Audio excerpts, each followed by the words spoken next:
The Architect of Shadows, The Life of Gulbadin.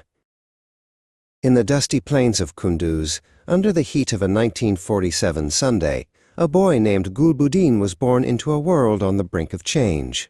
He grew up amidst the shifting winds of Afghan politics, a young man with a sharp mind and a heart that craved a place in the annals of history.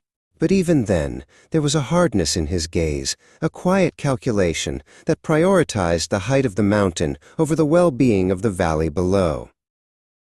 As the years turned to decades, Gulbadin's ambition led him across the border to Peshawar. He sought not just refuge, but the levers of power. There, in the dim light of clandestine offices, he met with intelligence officers from Pakistan.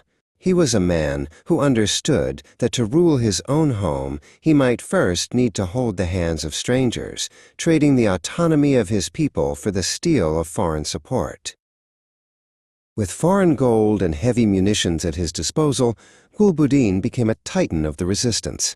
He spoke of liberation, yet his eyes were always fixed on the central seat of power in Kabul. To his backers, he was an efficient instrument. To his rivals, he was a growing shadow.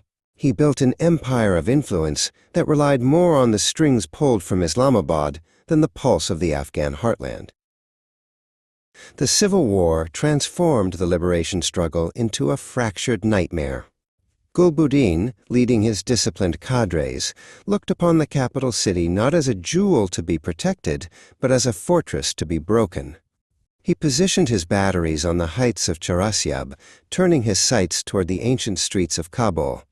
The command was given, and the sky began to rain fire upon the very people he claimed to represent. For the people of Kabul, the name Gulbadin became synonymous with the butcher. Thousands of rockets tore through markets, schools, and homes, turning the city into a graveyard. While the leaders argued in their bunkers, the civilians paid the price in blood and rubble. The butcher of Kabul watched from the hills, his thirst for the throne seemingly unquenchable, regardless of the mounds of earth that had to be dug for the dead. Power, for Gulbadin, was a personal pursuit. He moved through the shifting alliances of the war like a phantom, changing sides whenever the wind favored his ascent. Critics watched as he prioritized his own political survival over the unity of the nation. He was a man of many faces, but each one looked toward a mirror of self-interest, ignoring the fractured state of the country he left in his wake.